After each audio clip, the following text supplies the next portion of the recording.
Oke, Sobat Survivor, kembali lagi bersama YouTube channel Asian Survivor. Dan kali ini kita kembali ke rumah Bang Ipan. Namun mohon maaf sekali ini Sobat Survivor, karena obrolan dua anak manusia yang sangat ganteng ini tidak bisa terekam dengan baik karena ternyata clip on yang saya pasang tidak menyala. Jadinya ada Bang Ipan, ada Mas Manto, ada tetangganya juga. Hari ini kita mengantarkan beras amanah dari Bang Paul untuk warga Punan. Kita siapkan untuk warga Punan yang ada di perbatasan dan juga yang ada di pesisir yang akan kita antar dalam waktu dekat. Nah, untuk menghindari kecemburuan sosial bagi seluruh rakyat Indonesia, kita juga bagi ke tetangganya Bang Ipan yang kebetulan ada di rumah Bang Ipan saat ini. Nah, ini ada tetangganya Bang Ipan. Dan Sobat Survivor, kita ini ada Isa yang sudah malu-malu karena udah hampir sebulan kita nggak kesini Sobat Survivor. Kita sibuk di pemukiman transmigrasi. Tapi kita nggak melupakan dua manusia ganteng yang ada di depan. Ada Bang Ipan dan Mas Manto. Tentu setiap amanah yang dititipkan ke kita, kita teruskan tentunya ya, dengan sebaik-baiknya dalam tempo yang sesingkat-singkatnya. Nah, kita langsung antarkan dua paket ini ke Bang Ipan. Entah kenapa mereka berbagi bawanya, serasa berat banget padahal masing-masing cuma 5 kilo ya. Nah, ini lahannya Bang Ipan yang ditumbuhi dengan tanaman sayur-sayuran seperti singkong. Singkong saja sih. Nah, saya menemukan tempurung, sepertinya sebuah artefak. Bukan, sebuah fosil. Fosil binatang purba, yaitu kura-kura. Jadi ternyata itu adalah hasil buruan mereka. Buruan yang paling mudah untuk ditemukan karena tidak perlu berlari-lari untuk mengejarnya, ya enggak? Nah, inilah dia Mas Manto, Lord Ipan, Manto, dan juga kita bawa Iqbal. Dan kita mau bertemu dengan Reva. Ya, Reva beneran. Ini adalah anak terakhir dari Bang Ipan. Atau mungkin bukan yang terakhir. Masih ada selanjutnya, nanti nggak tahu. Nah, ini siapa? Andreas dengan penampilannya yang nyentrik. Dan Ibu Sagam yang paling ditunggu-tunggu oleh Sobat Survivor. Anaknya namanya Reva, seorang gadis yang sangat cantik. Ya, sayang sekali walaupun sudah pasang clip on, tapi suara Bang Ipan tidak terdengar jelas.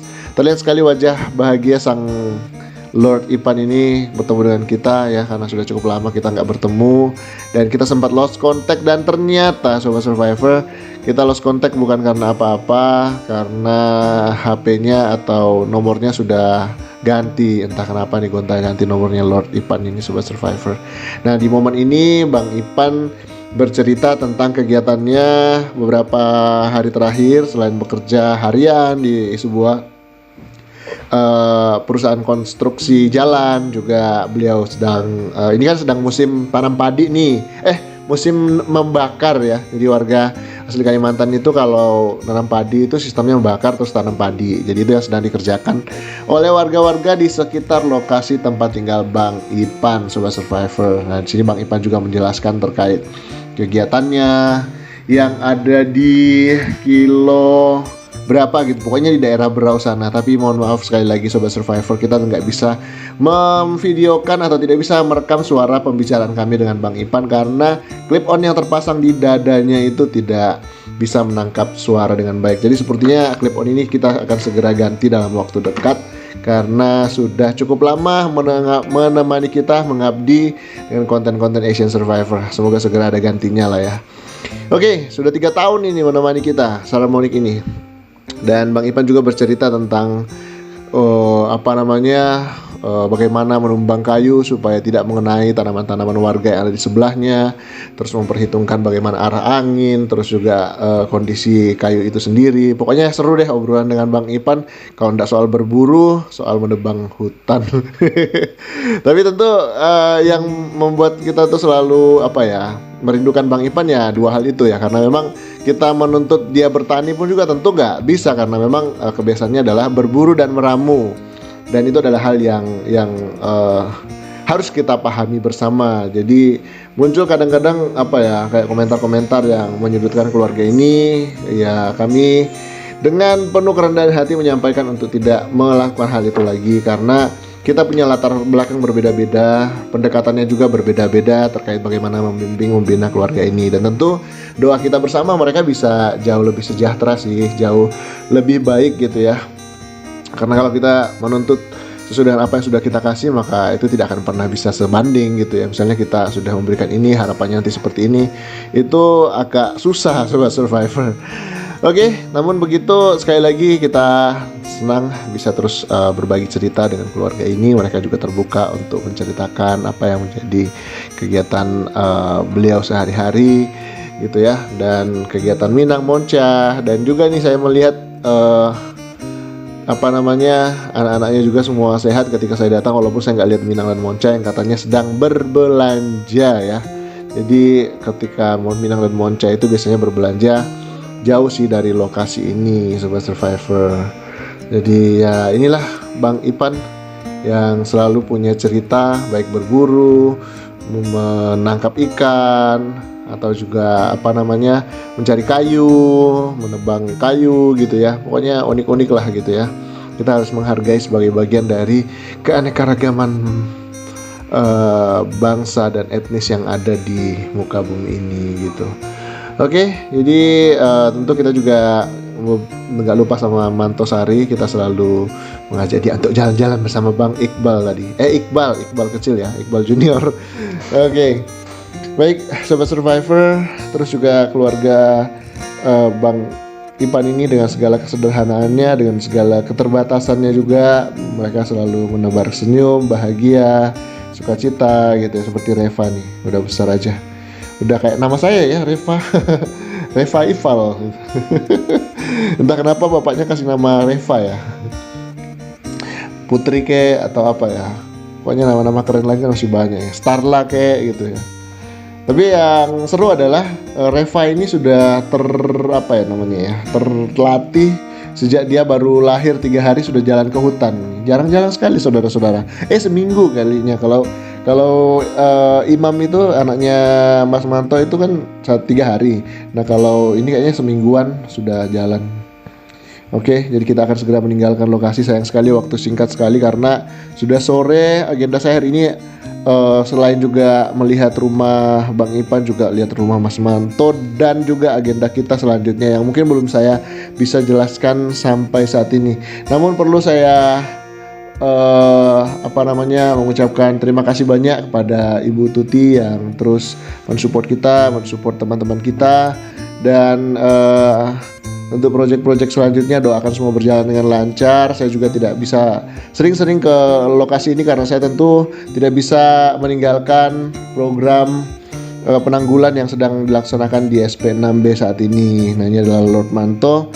Saya kadang-kadang iri dengan Lord Manto ya. Irinya di mana? Karena badannya itu langsing gitu ya. Saya berat banget bawa badan. Jadi kalau mau ikut Mas Manto pergi nyari ikan ke hutan atau pergi nyari cabai, itu biasanya baru setengah perjalanan saya udah minta pulang gitu. Kalau Mas Manto kuat banget. Pokoknya sudah kayak masyarakat pokoknya sudah berbaur dengan masyarakat Punan. Sepertinya staminanya juga terikut dari Kak Sari katanya kayaknya. Nah, ini 2 bocil ini saya tanyain terkait kegiatan sekolah. Ternyata jawabannya adalah saya nggak sekolah hari ini karena capek. Oke. Lalu kemudian saya janji sama dia, janji ya besok sekolah ya, janji. Dan tentu karena saya senang melihat 2 anak bocil ini, juga saya titipkan uang saku buat 2 bocil yang lucu dan imut ini. Ada Sarah dan juga ada Ica, Sobat Survivor. Oke, apalagi yang bisa kita cerita ya. Pokoknya kita senang lah ya bisa menjadi saluran berkat, bisa meneruskan amanah dari orang baik. Terima kasih buat Bang Paul, terima kasih buat Ibu Tuti, terima kasih buat Cici, terima kasih buat semuanya lah ya yang sudah menaruh hati kepada setiap orang-orang baik yang ada di sekitar kita, dan tentunya melihat apa yang menjadi program-program kita. Terima kasih secara khusus buat Ibu Tuti yang saat ini sang suami sedang dalam kondisi tidak sehat. Semoga dalam waktu-waktu ke depan bisa sehat kembali. Iqbal bersama Manto akan segera pulang segera. Jadi kita mesti buru-buru juga nih. Kita mau Bang Mas Manto mau jemput istri yang kebetulan nyari cabai. Dan hari ini juga memang kita membeli cabainya sih. Kita beli cabainya cukup banyak gitu ya. dan kita bawa pulang. Jadi ini suasana sore di Kalimantan saat ini. Saya bersama Mas Manto naik mobil bersama Iqbal. Senang sekali bisa jalan-jalan naik mobil seperti ini dan bercerita banyak tentang kehidupan tentang arti sebuah kehidupan, saudara-saudara. Dan tentu Mas Manto punya banyak sekali filosofi hidup yang kadang-kadang saya baru tahu, dan saya banyak belajar tentang arti sebuah kesabaran, arti sebuah perjuangan, arti sebuah cinta dan kasih sayang dari Mas Manto. Pantas Kak Sari lengket bagai apa ya? Bagai kumbang di antara bunga-bunga.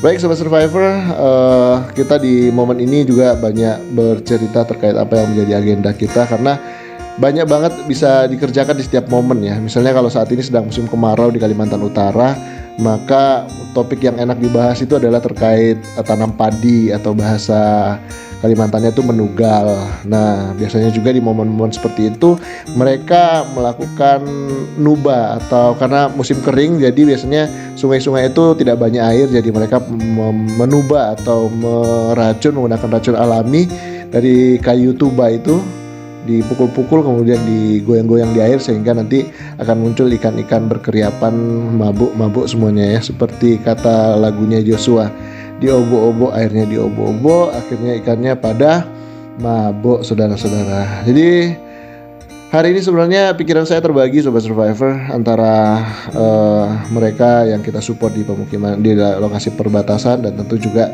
kegiatan kita di pemukiman transmigrasi.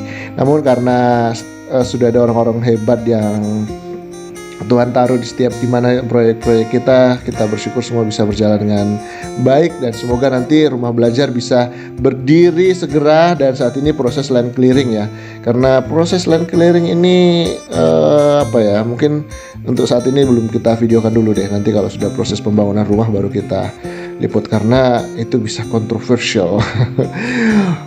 Pohon kok ditebang? Enggak, gini ya, kalau membuka pemukiman baru tentu ada hal yang dikorbankan seperti pohon-pohon, namun tentu tidak semua pohon-pohon itu kita tebang, sebagian kita biarkan ada supaya tetap bisa untuk bernaung dan sekaligus juga memperhatikan kelestarian alam di sekitar kita, itu yang paling penting. Nah Sobat Survivor, mungkin cerita kita cukup panjang kali ini, namun dari semuanya itu, dari setiap proyek-proyek yang kita kerjakan hampir 3 tahun sudah berlalu, saya belajar satu hal penting yang juga mungkin bisa menjadi salah satu referensi buat Sobat Survivor, bahwa setiap kita melakukan kebaikan, kadang-kadang tantangan terberatnya adalah, atau tugas terberatnya adalah melupakan setiap kebaikan-kebaikan tersebut, every single kindness, sehingga ketika kita kecewakan kita bisa mengampuni dan melupakan. Jadi mungkin itu cerita kita Sobat Survivor. Terima kasih sudah menyimak. Tetap semangat selalu, jangan lupa untuk bahagia, tetap semangat Asian Survivor.